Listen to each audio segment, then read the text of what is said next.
you picked up your share of scars along the way. Now you're standing in the Son of God. You won your race, finished the course.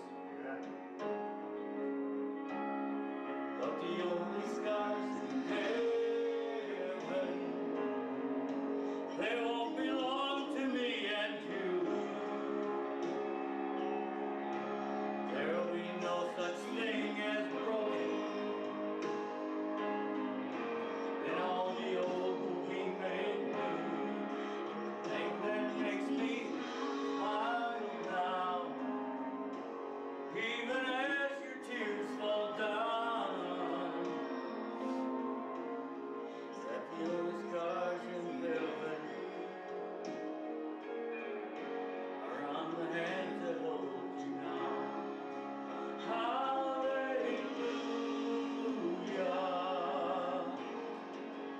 hallelujah,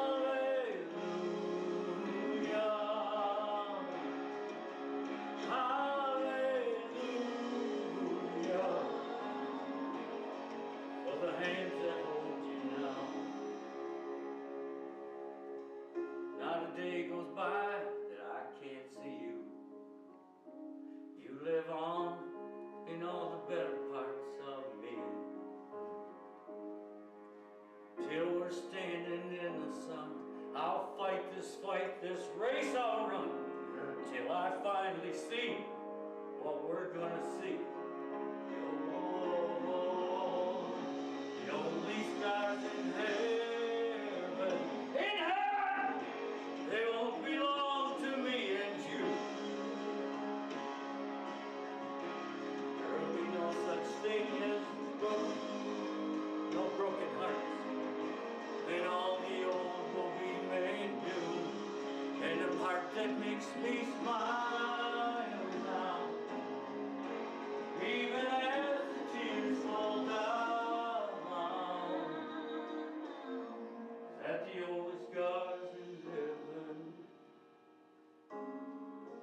are on the hands that hold you now.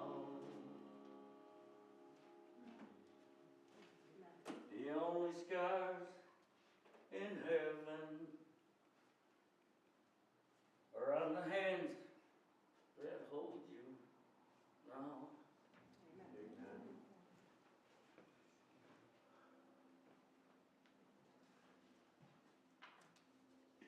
Pretty awesome thought.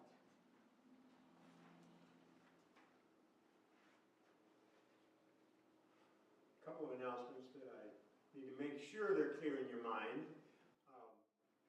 We have a wedding here at 5 o'clock this evening, and Randy and Shar really would appreciate y'all coming because you're the most significant family they have. All right? Just know that. We're part of their family, and they're part of ours. I don't think that's my phone, so I'm not going to worry about it. But that's my worry when I hear those things. Or when there's children that I hear making noise in church, I don't mind it at all unless they're mine. It's been too long since they were. So, some of you met my daughter Jephthah and her family. There is, I think we passed these out before, but maybe not. They may be slightly different now. If you want to get the Frontiers magazine, you can sign up on this form. If you want to get her newsletter, that's available on this form. If you want to be notified of her blog, that too is on this form. I don't know, but there might be something else too. A copy of her newsletter, I have 3 or 4. If somebody wants to get, contact me. And I don't expect to leave this sitting around because I know Alita is going to have everything all ship-shape when it's time for this wedding, and anything I leave is going to be disappeared. So ask me, and I'm not going to dawdle after the service is over, but I'll have them with me this evening too. So after the wedding, we can think about other things too.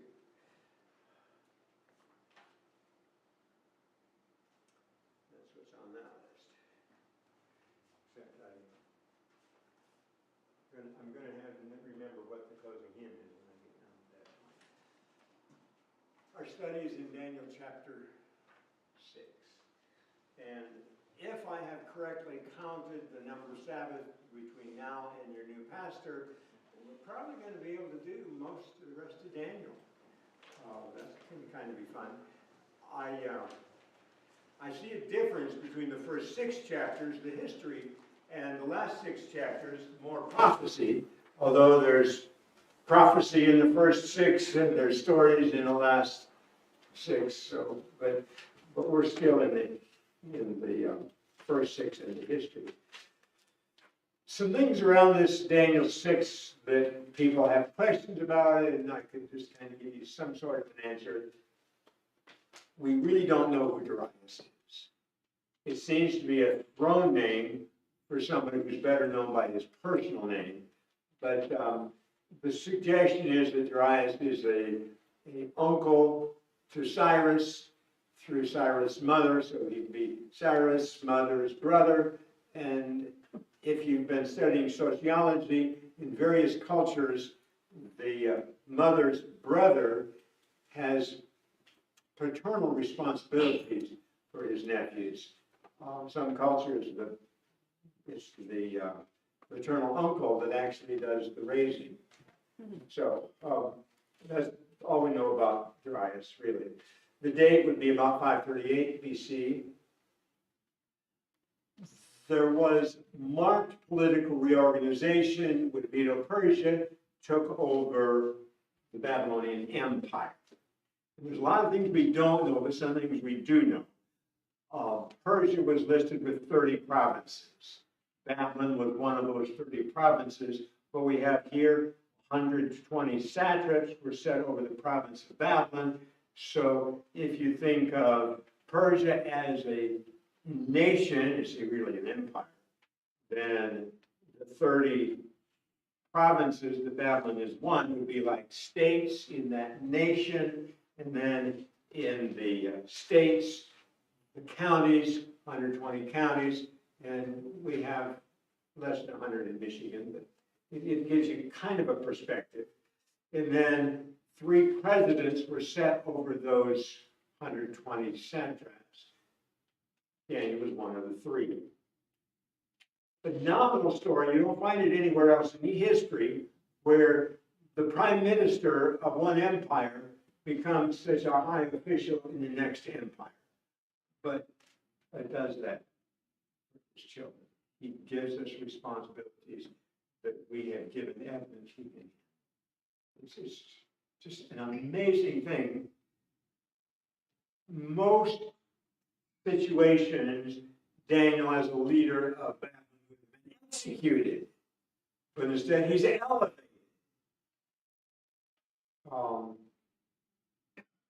And then we wonder, why in the world would they be doing this thing about making everybody worship and bow to Darius? And I've been looking at the history, and here's the part that makes sense to me. Now, when we get to glory and are able to look at the true picture of history, we may learn some other things. But Nebuchadnezzar, when he conquered these various nations, he went around the whole country. He would take the god, the image that was in the center of their temple, he would take that god to Babylon. So he had collected all these gods in Babylon, which helps you understand why he had taken the sacred vessels from the temple to Babylon. Well, that's just as symbolic of all the dozens of gods that he has conquered and taken to Babylon. Well, Medo-Persia recognized that they would get political favor by redistributing those. So Medo-Persia is sending these gods home, which helps you recognize why Medo-Persia reestablished some issues for the Jews, allowing the Jews to go home and take the temple vessels with them. In the interim, where the gods are no longer housed in Babylon, the empire center, and they're not yet ensconced in their temples, there was a little bit of an uncertainty, how do I pray? Now, for us to understand the God in heaven and how personal and intimate he is in our lives, we have a hard time understanding. But if you put yourself in the mind of these pagans for whom that object was essential to connect with the God, and my children, having worked in animist countries, people are worshiping or fearing the trees and the rocks. We have a better understanding of how they were so concerned while their gods were in transit. And so it was fairly simple to flatter their eyes and say, well, let's satisfy everybody by telling them that for the next month, while these gods are in transit, we'll have them worship you. Well, Darius suckered for that. We know the story. It really wasn't about Darius. I've mentioned verse 1, setting 120 satraps, Daniel being number one of those two. Daniel distinguished himself, verse 3, but verse 4 is what we were looking at. The governors and the satraps sought to find some charge against Daniel. Racism is alive and well. Racism goes all the way back. Racism, it's hard for us to admit that we might be racist, but really the truth is, it's born in human nature to be attracted to those who are perceived as like us and be a little hesitant about those who aren't like us. Interesting thing happened with my littlest granddaughter. You know, she was raised in Laos. The first 2.5 years of her life were spent in Laos. So the Caucasians that she met were family. Her mother, her father, her sister, her brother, and her grandmother. She saw me on the phone a little bit, but really hard. The general people that she saw were Oriental. So now she comes to the United States, and she starts meeting lots and lots of Caucasians, mostly family, but also church family. But then she was down at the Enders. Nearby, they have it's a community service building of some sort. I haven't been in it for years, but my children, who are missionaries, understand the benefit of going to a thrift shop, community service place.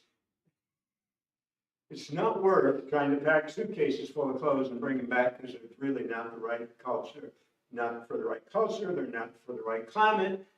Much more convenient to go and take $50 to the Goodwill or similar kind of store and get outfitted.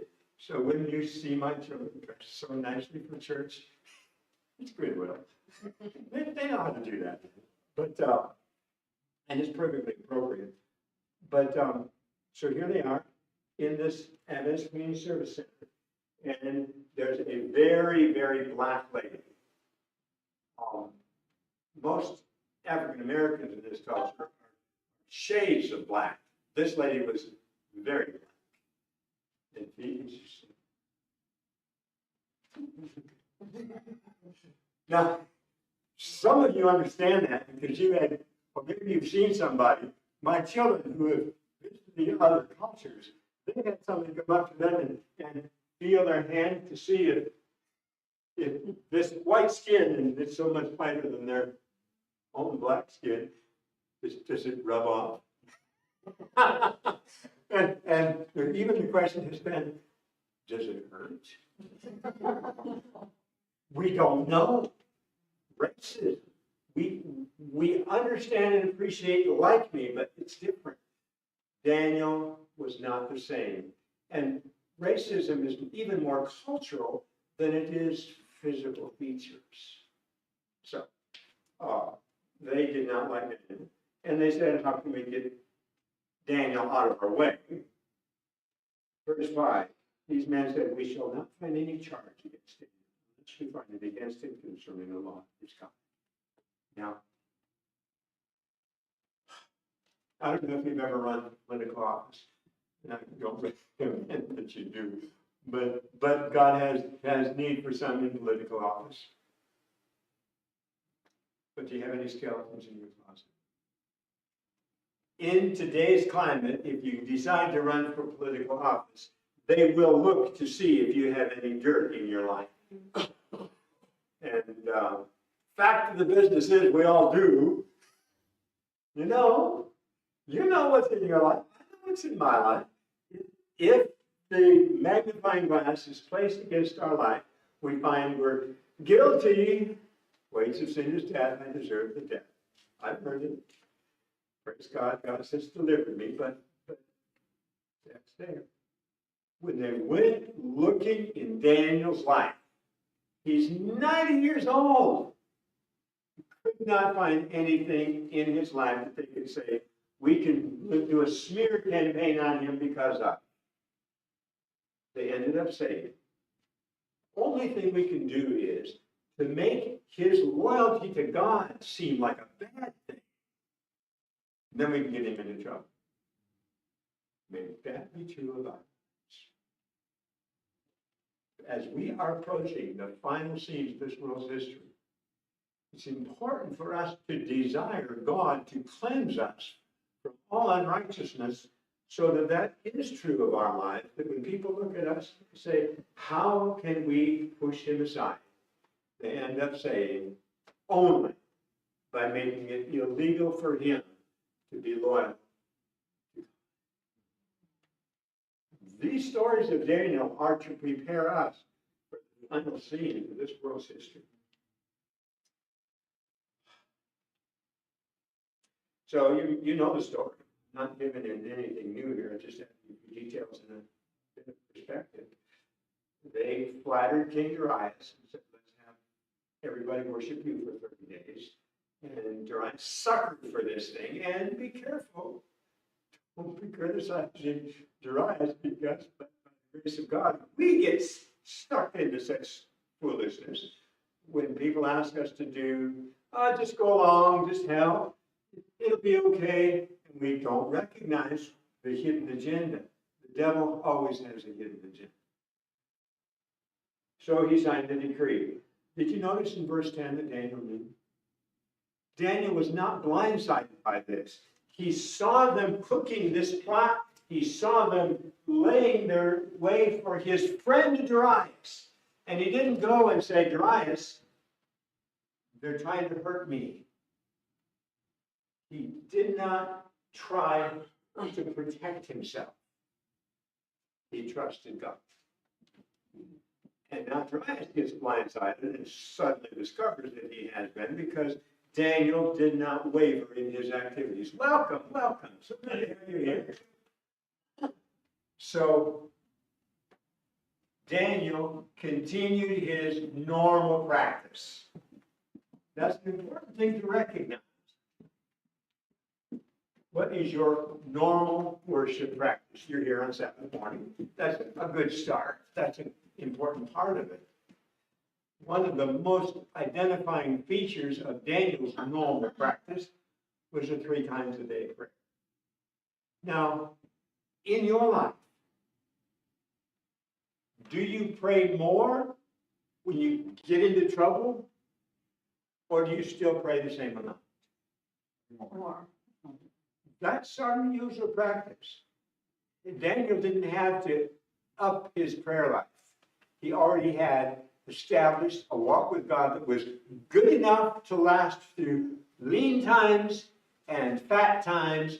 Whatever's going on, he knew, I can trust God. He continued his normal practice, which was 3 dedicated times of prayer. Now, like time of confession here, my dedicated times of prayer, I have morning time. Yeah, I know I pray for meals and have family prayers, but my personal dedicated time of prayer is once a week. Maybe I need to beef it up. There is biblical precedent for this. Psalm 55, verse 17 recommends morning, noon, and night, 3 times a day. So okay, Daniel had a habit, a consistent practice. Now, this, with the windows open toward Jerusalem, does it matter which direction you face when you pray? Just have your heart facing toward God. But in Daniel's time, in Daniel's life, God had established this special sanctuary where God said, my presence is dwelling with you. And that place was in Jerusalem. Jerusalem was in ruins. There was no temple there. But Daniel's heart was reaching out to God. And so for his focus on God, he faced Jerusalem. Now, I know you Muslim friends face Mecca. And I understand some of their logic in that. And it's not wrong if you establish a focus, a direction of prayer. Although I recommend it not be to the rising sun. That becomes pagan very quickly. But Daniel had a practice. He continued his practice. He could have gone into his closet and shut the door to communicate with God. New Testament recommends that. But that had not been his practice. He did not have any reason to change his practice. Hiding his prayer time would not have benefited anyone. They would have snuck in and seen. They would have broken the doors down to observe him in his prayer. The trap was for him, and he was going to be caught no matter what they did because he was committed to his prayer time. When prayer is popular, be sure you keep your secret prayer strong. When prayer is outlawed, be sure to keep your prayer life very strong. And in fact, don't hesitate to pray openly. If prayer becomes outlawed, and I've read it back in the book, I believe it will. Keep praying to God as you have. This Daniel story tells us, keep your prayer life strong. So, he prayed, the nobles came to Darius and said, one of those captives of Judah. Remember why they say captives of Judah? We talked about that in the last chapter. To make him look like he's a nobody, like he's not significant, like he's a slave. Now, this man is a noble. This man might be a slave, but he is a highly respected man. And they're just showing their foolishness and their greed by saying this captive from Judah, Daniel.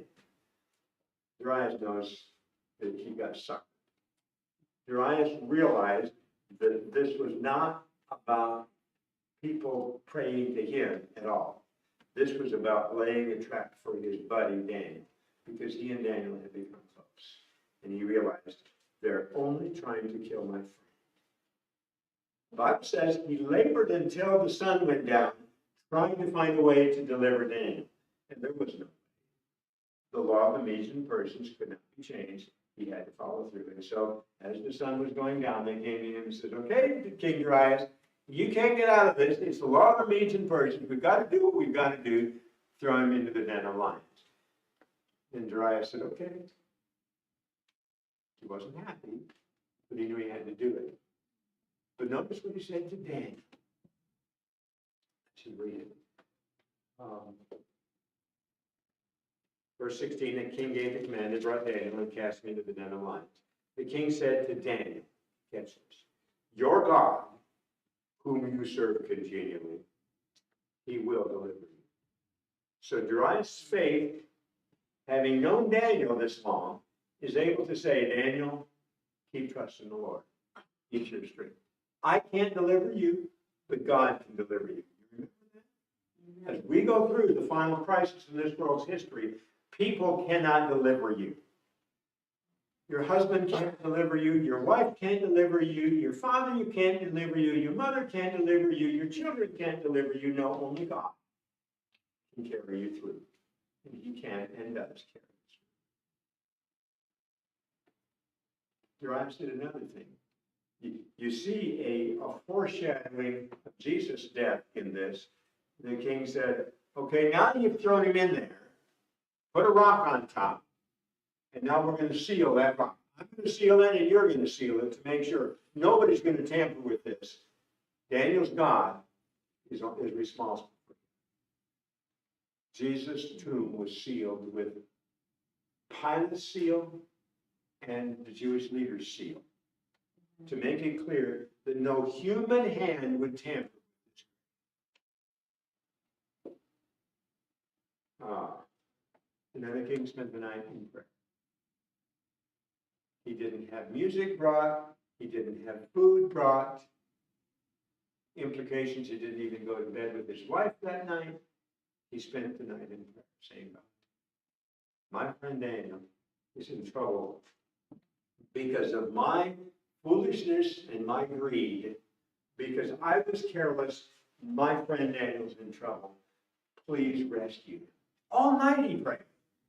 Meanwhile, what's Daniel doing? Sitting with the lions having fun. Thank you. He's with the lions having fun. I think of him as going over and petting those lions. I think of the lions as purring. Now, one of my friends told me that lions don't purr. They said the cats that are bigger than about 20 pounds, they just don't have that purring ability. I don't know, but I think that Daniel's lions purr. It just makes sense that Daniel would lay down with his head on the lion's chest to sleep. Lions like to snuggle up. And they were comfortable with him, and then he heard them purring. And can you imagine the lion-sized purr? Yeah. And Daniel sleeping like a baby. Comfortable. Yes, you have a question? My grandson was just little. He said the angels put rubber bands around their mouth. That's a good picture. Yeah, the angels just told him to leave him alone. The lions did not see Daniel as food. He was not considered prey. Like he says, play it. He was friends with them. We who are servants of God are friends with those we come in contact with, whether they be wild dogs, wild pigs, wild lions, whatever. We're safe in him. We don't need to go around with fear in our hearts because God is in our life. Daniel was not afraid. Morning comes, and Darius, having not slept all night, just as soon as he sees the break of dawn, he goes out to say, and you may have read about this in history because this is a test that has often been done. We put you in a dangerous situation at night. Come morning, if you've lived through that dangerous situation, you're free. Yeah. Darius comes and with a lamenting voice. Verse 20. Lamenting voice, Darius says, Daniel, servant of the living God. So he calls, he's expecting an answer. Has your God, whom you serve continually, been able to deliver you from the lions? He's looking for an answer. He asks the question. He asks the important question, is your God able to save you from the crisis that you're facing? Hallelujah. My God is able. My God is able. Verse 22, and if you need a special verse in this chapter, this is the one that I like. Daniel says, my God sent his angel and shut the lion's mouth. They need to use rubber bands. I like that. So that they have not hurt me. Because I was found innocent before him. And also, O king, I have done no wrong before you. Judged by the lions as innocent. This was an official judgment that Daniel was innocent because the lions wouldn't eat him. And to give evidence that this really is a judgment, the king said I don't think he used all 120 of those who'd been crowding his courtyard saying, we all agree with this.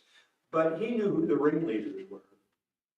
He knew who the ones who were most rabid in their accusations against Daniel. He took them and their families. I know, that's not biblical. You don't kill the children for what parents do. But that's pagan. That's very common in paganism. And so the men and their wives and their children get thrown into the den of lions, and the lions say, "You're guilty," and they kill them. Kill them dead. And then, of course, Darius sent out a decree saying, everybody honor Daniel's God. I make a decree. Tremble in fear before the God of Daniel. He is the living God. He is steadfast forever. His kingdom is the one which shall not be destroyed. His dominion shall endure to the end. God delivers. He rescues. He works signs and wonders in heaven and on earth. He has delivered Daniel from the power of the lion. We can trust God. We can rest in Him. Let me check my notes, see if there's anything I needed to. You think the situation is impossible? The impossible is an opportunity for God to show Himself. Invite God to act in these impossible situations and watch to see how He does. He's got solutions that we have never imagined.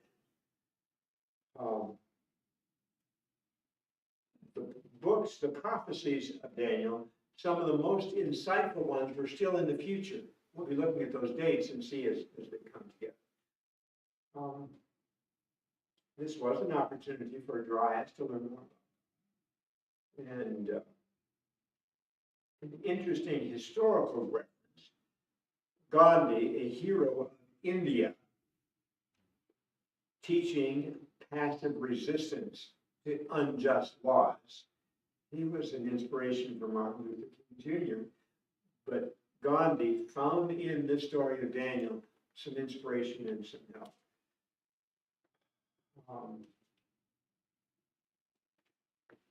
And a question that is worth asking, as you look in your spiritual life, we all want to be like Daniel, but perhaps we might, at this point in our life, be more like Darius, needing to see the miracles in order to have the faith.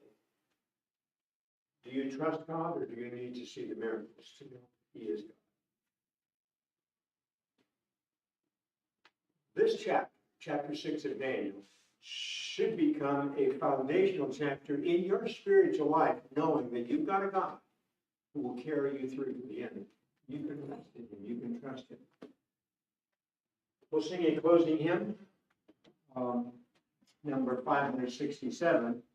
Have thine own way, Lord. Have thine. 567.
Lord bless you and comfort you. May the Lord be gracious unto you and surround you with his love. May the Lord be with you through trials by day and by night, smiling his grace into your life, giving you his peace and healing rest.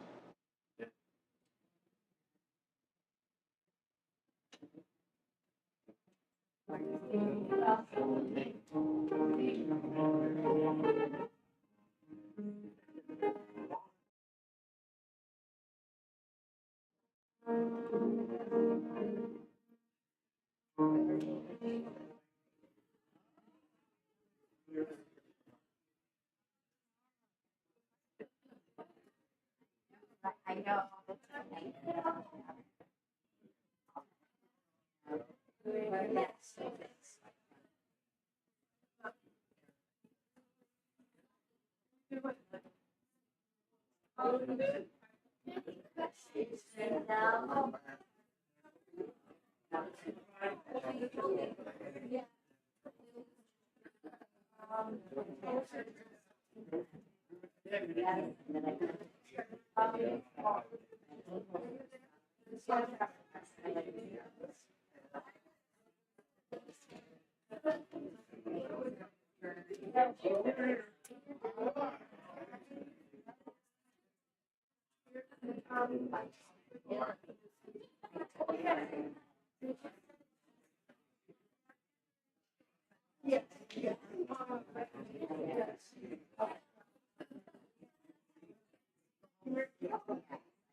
Yeah.